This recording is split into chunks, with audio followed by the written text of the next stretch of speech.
And good morning to everyone here, and it's great to meet you all again. And can I just say congratulations once more on your primetime programme a few weeks ago. It was really, really powerful, as were your statements here this morning. And I think the more we hear from people with disabilities, and we do that here all of the time. We hear about the different issues, but we need to continue to hear them until change is actually brought about. Just in relation to Niamh, first of all, I just want to say I think you're wonderful, Niamh, what you've achieved in your junior cert results, despite the fact that the reasonable accommodations provided to you were not sufficient.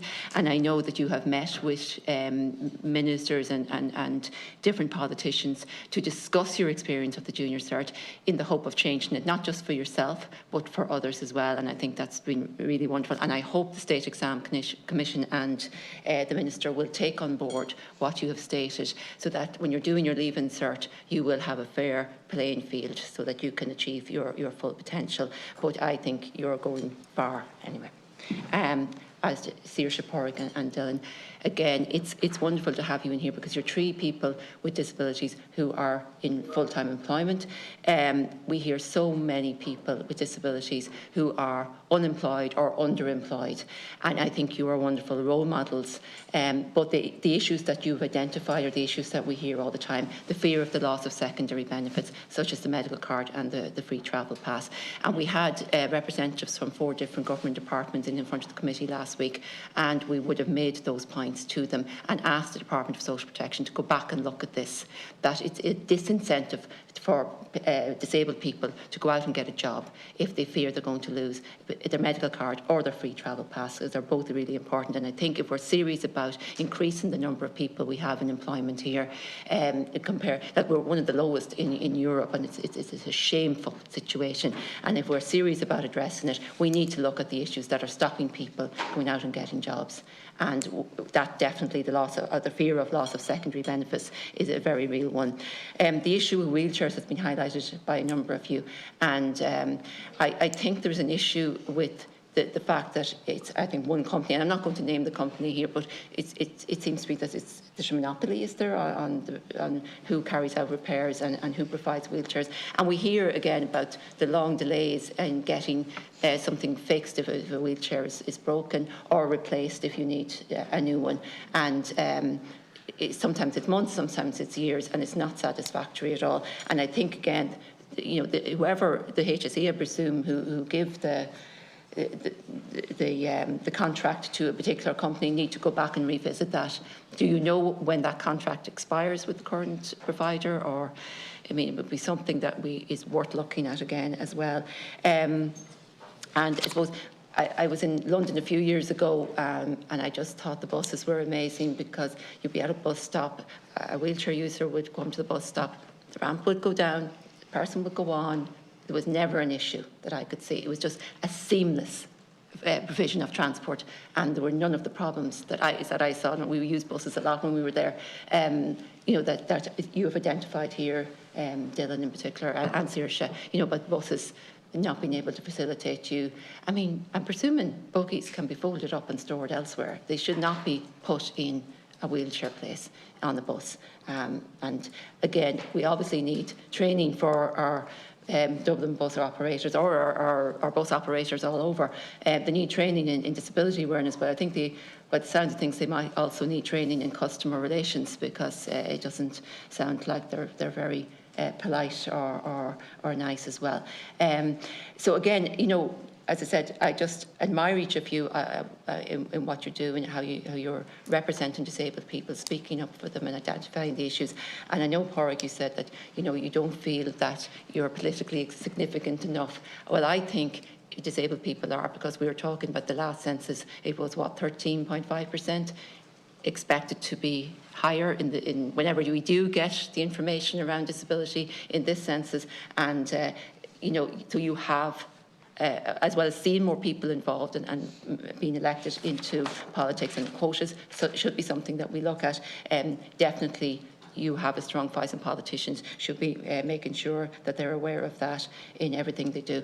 As I say, we had departments in here, representatives from different departments last week, and we've had different ministers and different departments at different times. And the reason we do that is that we want to ensure that they are not saying that's the responsibility of the Department of Children, Equality, Disability, Integration and Youth. We are making the point all the time.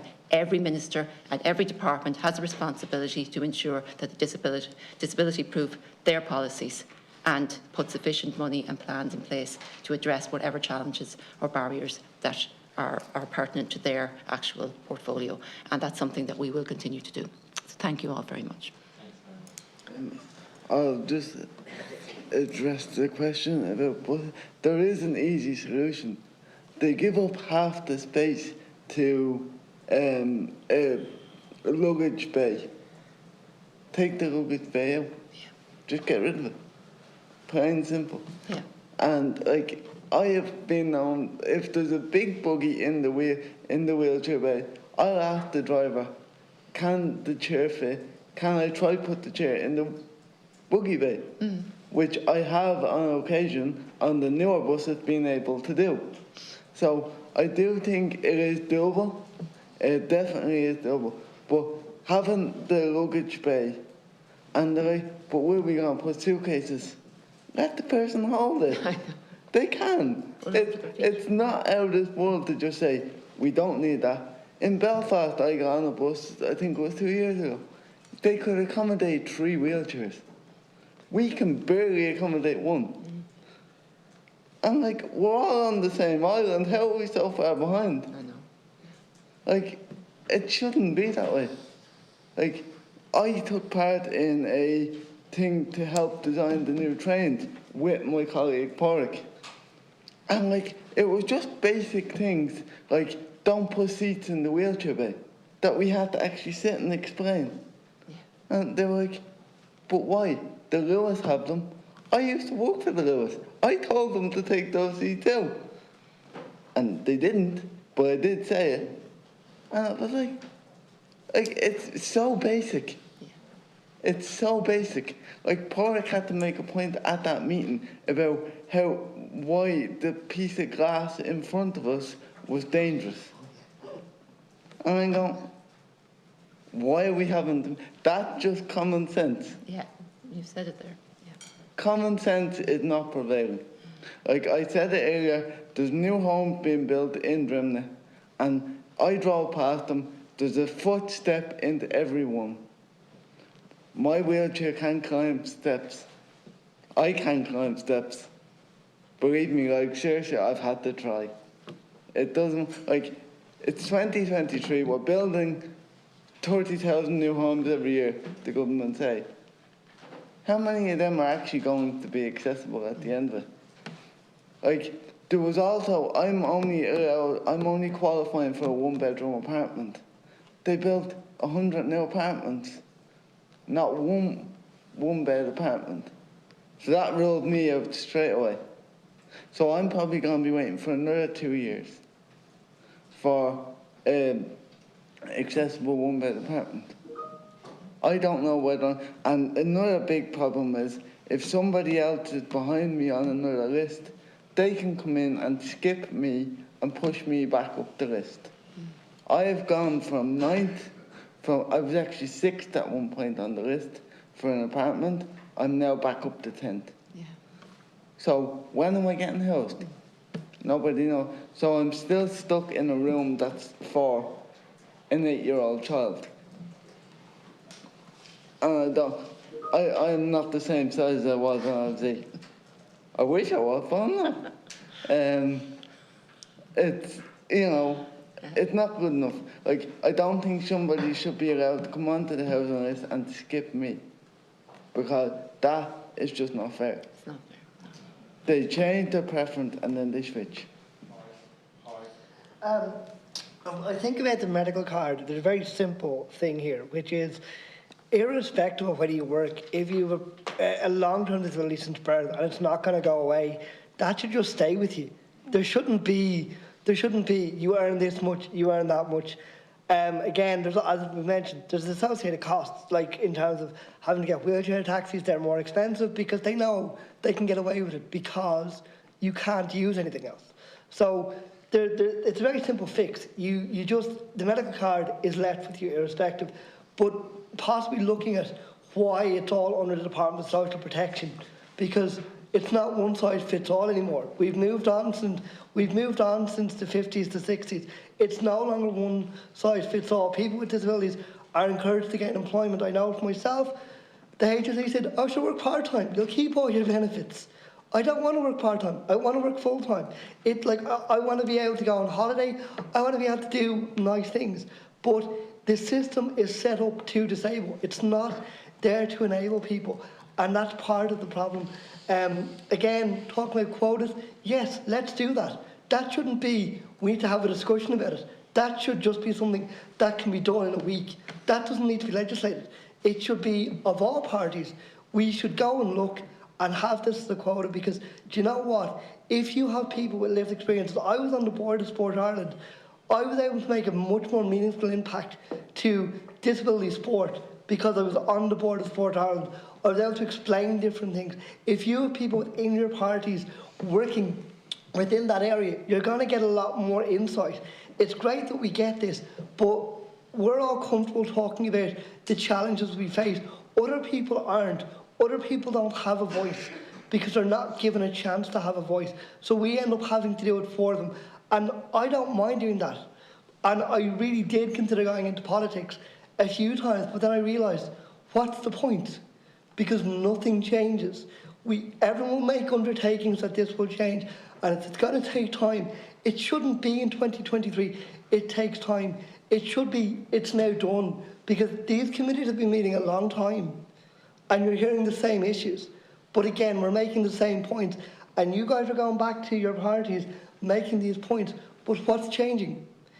And it is, unfortunately at times, it is lip service, and that's something that has to change. Thanks, Pauline. So, with everything that has been said today, like Pádraig said, we should just be keeping our cards and everything else. And also, there just needs to be a better communication and understanding of what disabilities are. People who are making these decisions don't know what it's like to live with a disability, don't know what a disability is. They just put us all into boxes. That one has a chair, that one has but there's different aspects. We're all different. There needs to, and we really need to have people in government with disabilities to help with these decisions. And that is a major need, because people who don't have disabilities don't understand. You're not going to understand until we tell you, which is what we should have to do, but we do. And in regards to the housing, I was actually rejected on medical grounds because I'm deemed inadequate housing. Like Dylan, I'm living in my extension that was given to me when I was 10 years old. But I live in, so I'm 1,000th on the list for housing. And the HAP scheme doesn't pay enough for like an apartment that the prices doesn't pay enough. One council gives this amount, another one gives another amount. So it's so confusing. And then also, landlords are not keen to take the HAP scheme. So it's hard. And this country really does disable us. It affects me mentally. My disability doesn't depress me. I'm proud to be disabled, I'm proud to be a woman, but what makes me depressed is the way this country treats us. The way this country makes me feel. Not the people, but how it's run. It's how we're treated by our own government. I'm constantly having to have my mum speak for me because I'm not listened to. I'm treated like a child, and I'm not a child. I had 10 minutes when I was a kid in school doing my examinations. Neves having that same experience is ridiculous. Do you know what I mean? I went to college for 7 years because I didn't have the right assistance in school, and I didn't go to college for 7 years to get a degree to be treated like a child. I just want for us to be finally listened to and for things to change, for us to have a more independent, equal life like everyone else. Thank you. When it comes to these things that we have been told about today, it needs change. And for these things to be changed, it takes cooperation.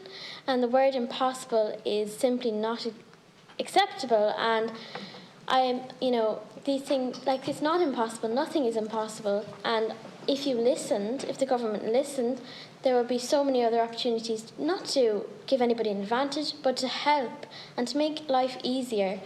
I'm 16, I'm a teenager, I shouldn't, have to be campaigning for these things, but I want to make the change not for myself, but for everybody who comes before me, because if somebody made that change already, then I wouldn't have to do it. And I don't want to have to do it, but I'm happy to do it if it helps others, not only just myself. And I am completely willing to cooperate with the government to make these changes happen. And where they say is impossible, I say possible.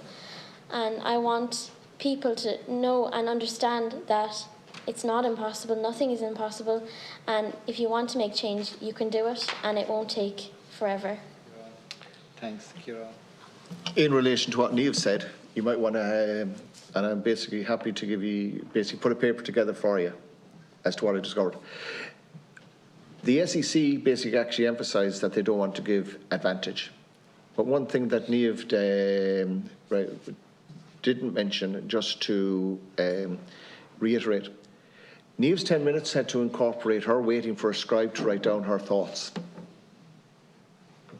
Nobody's actually gone along and factored it in. Nobody's gone along and looked at this. So what it is right, and I'm like a scratch record for those of you who remember 45-inch record, then that's going back some. Get the State Examinations Commission in here, bring Niamh in, right, and others with Féach, and ask the questions instead of them hiding away in Athlone. It was 10 minutes for me as well in college. No one knows where the 10 minutes comes from. Nobody knows the provenance of it. I was talking to Saoirse about the buses.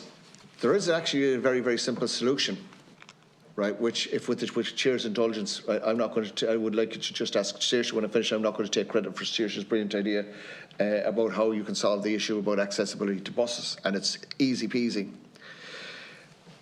I was in a forum, right, with somebody from the NTA, and I basically did a Jeremy Paxman.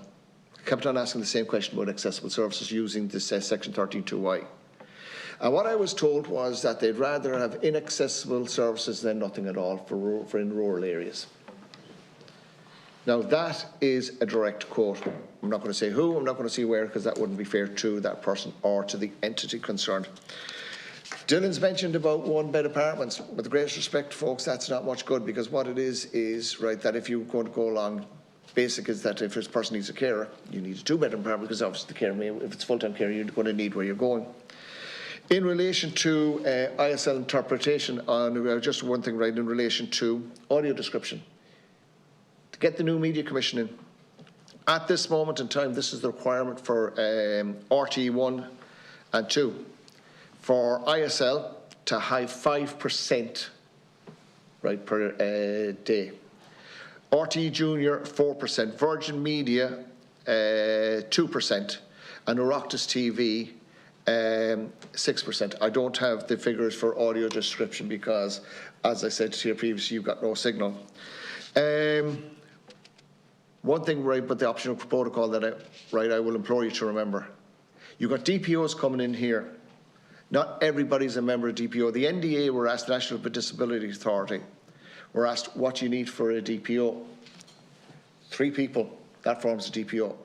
Not all of us are comfortable in being involved in DPOs, because what it is, right, if your face doesn't fit, you're excluded.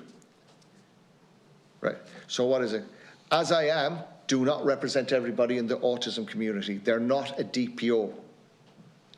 Get that through your skulls, please, because it is one of the most frustrating things as an autistic person. It drives me absolutely, right, berserk.